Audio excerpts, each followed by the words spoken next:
अस्सलाम वालेकुम, मैं हूं Kapil Pratap, BA zoology from Sindh university. तो लास्ट जो लेक्चर था उसमें मैंने लास्ट में बोला होगा कि इसके बाद जो हम टॉपिक करेंगे फ्रॉग, ठीक है। मतलब कि उसी टॉपिक में ऐड करना था पर वो हो नहीं पाया। तो अब ये दूसरे लेक्चर में मैं बताऊंगा कि फ्रॉग क्या है और दूसरे दो ऑर्गेनिजम्स हैं, एक अमोबा है और वोल्वेक्स, वो इसी वीडियो में हम मेंशन करेंगे। तो आते हैं फ्रॉग क्या है।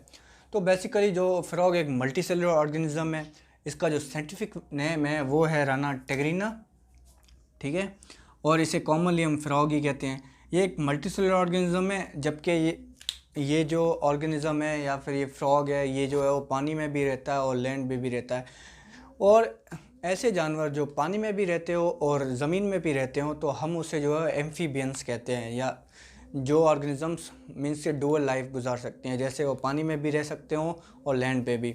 जैसे ही फ्रॉग है, इसको हम एम्फीबियन भी कहते हैं। उसके बाद इसकी जो बॉडी है वो डिवाइडेड होती है दो पार्ट्स में, एक हेड और ट्रंक, ठीक है। क्योंकि थर्ड जो पार्ट होती है नेक, जैसे हमारे बिटवीन जो है वो नेक प्रेजेंट है, तो इन फ्रॉग्स में जो है वो नेक नहीं होती। सॉरी।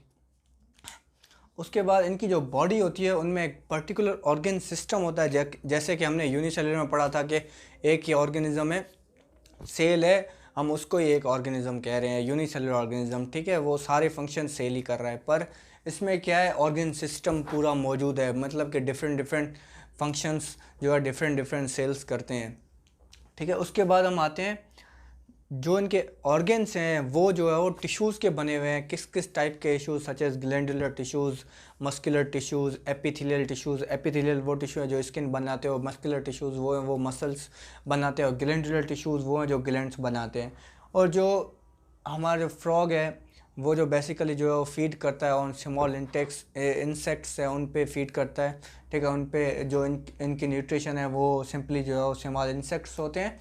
उसके बाद जो फ्रॉग है हमें बेसिकली जो पॉन्ड्स हैं, डिचेज़ हैं, छोटे छोटे तालाब होते हैं, उनमें हम पाए जाते हैं, ठीक है। तो ये था फ्रॉग मल्टीसेलुलर ऑर्गेनाइजेशन का आखिरी टॉपिक। इसके बाद जो हम बात करेंगे, जो अमोबा है, वोल्वेक्स है, वो दोनों जो है वो यूनिसेलुलर हैं। अमोबा क्या है? बेसिकली अमोबा जो है एक यूनिसेलुलर ऑर्गेनिज्म है। यूनिसेलुलर ऑर्गेनिज्म कौन से ऑर्गेनिज्म है? यूनिसेलुलर ऑर्गेनिज्म वो ऑर्गेनिज्म है जो सिर्फ एक सेल पे कंसिस्ट करते हो। तो अब हम बात करेंगे अमोबा की।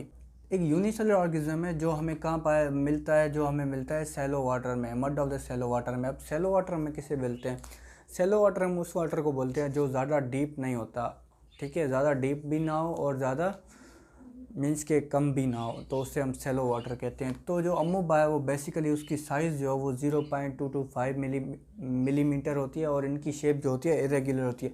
मीन्स के कोई भी एक पर्टिकुलर शेप नहीं होती। जैसे कि फॉर सपोज़ कोई भी एग्जाम्पल ले लीजिए, जैसे क्लेमेटोमोनाज हैं, वो सर्किल होते हैं, ओवल इन शेप होते हैं, तो उनकी एक पर्टिकुलर शेप है बट अमोबा जो है वो इरेगुलर इन शेप होता है, लाइक दैट।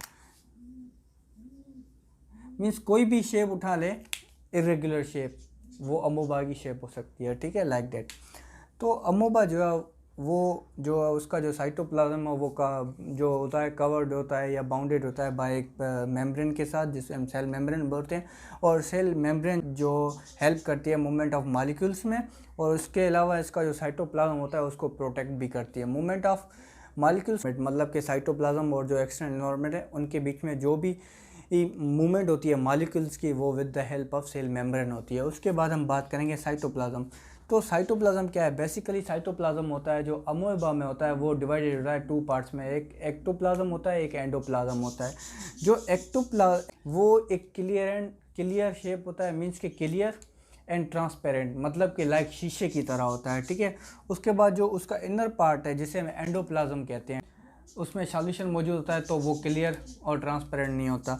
उसके बाद जो साइटोप्लाज्म है वो कुछ ऐसे ऑर्गेनील्स मतलब कि जो साइटोप्लाज्म है वो ऑर्गेनील्स कंटेन करता है, लाइक कि फूड वैक्यूल ले ले, न्यूक्लियस ले ले, और माइटोकॉन्ड्रिया ले ले। तो ये जो भी ऑर्गेनील्स होते हैं वो साइटोप्लाज्म में प्रेजेंट होते हैं, वो सारे जो है वो अमोबा में प्रेजेंट होते हैं। उसके बाद जो अमोबा है उसका जो मूवमेंट है, उसको मूवमेंट जो है वो फॉल्स फीट की तरह करता है, जिसे हम सीडोपोडिया कहते हैं, मतलब कि जूलॉजी ज़बान में।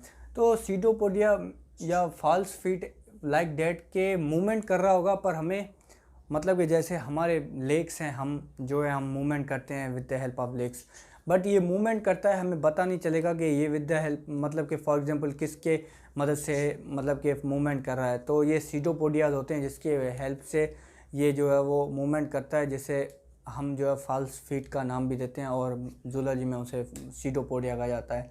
तो ये था अमोबा। अब हम बात करेंगे वोल्वेक्स क्या है। तो अब हम बात करेंगे वोल्वेक्स की जो एक कॉलोनियल ऑर्गेनाइजेशन का एग्जांपल है जिसके बारे में हम बात करेंगे।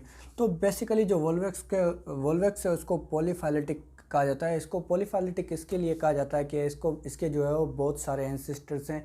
ये अभी तक क्लियरिफाई नहीं हुआ कि ये कौन से एक पर्टिकुलर एंसेस्टर से जो है वो बिलोंग करता है, तो इस वजह से इसको पॉलीफाइलेटिक कहा जाता है। उसके बाद जो ये जो जीन है ये बेसिकली जीनस है क्लोरोफाइलेटिक ग्रीन अलजी की, जो एक फैमिली है वोल्वेक्सी, उस फैमिली से बिलोंग करता है ये। और इसके बाद जो है ये एक वोल्वेक्स सिंपली जो है वो स्फेरिकल कॉलोनी बनाता है। जो कॉलोनी वोल्वेक्स की वो कम से कम जो 50,000 सेल्स पे मुश्तमिल होती है, या उससे ज़्यादा, या 50,000 सेल्स में मैक्सिमम। जो मिनिमम है वो 50,000 सेल्स होते हैं इसमें जो मिलके कॉलोनी बनाते हैं, जिसको हम वोल्वेक्स कहते हैं। ठीक है, उसके बाद जो है वो वोल्वेक्स जो है वो फ्रेश वाटर हैबिटाट है, ये फ्रेश वाटर में ज़्यादातर पाए जाते हैं। और उसके बाद जो है पहले जो वोल्वेक्स का उसको रिपोर्ट किया था एंटोनी वन लीeuwenhoek के, उसने जो है रिपोर्ट किया था 1700 सदी में।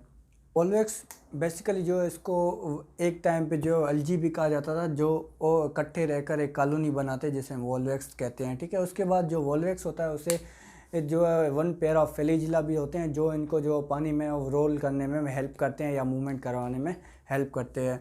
फिर जो वोल्वेक्स है इसके बाद इसका अपना जो है क्लोरोफिल भी मौजूद होता है, जिसकी वजह से ये अपना जो है वो फूड खुद बनाता है with the help of photosynthesis process. ठीक है, उसके बाद जो एक बात ये है कि ये फोटोसिंथेसिस प्रोसेस कर रहा है तो ज़ाहिर बात है कि ये ऑक्सीजन जो है वो रिलीज़ करेगा। तो इसका जो फोटोसिंथेसिस ऑर्गेनिज्म जो भी हैं, जो एक तो हम ये वोल्वेक्स है जो पानी में रहता है, तो जो भी फोटोसिंथेसिस ऑर्गेनिज्म है जो पानी में रहते हैं वो क्या करते हैं, जो ऑक्सीजन जो भी होती है वो रिलीज़ करते हैं पानी में, जो एक्वेटिक इकोसिस्टम के लिए जो है वो इम्पॉर्टेंट होती है। उसके बाद जो है वो ये जो वोल्वेक्स है ये कोई भी हार्म नहीं करता ह्यूमन बीइंग को, मतलब कि जो भी ह्यूमन बीइंग है उनमें कोई भी डिजीज़ काज नहीं करता। और उसके अलावा ये कोई भी ऐसा मतलब कि जो हार्मफुल प्रोडक्ट या टॉक्सिक सब्सटेंस कोई भी ये ऐसे टाइप का जो है वो प्रोड्यूस नहीं करता। ठीक है, जो इसके बाद जो इंशाल्लाह जो है ये चैप्टर यहीं पे ख़त्म हुआ। इसके बाद जो हम दूसरा चैप्टर स्टार्ट करेंगे।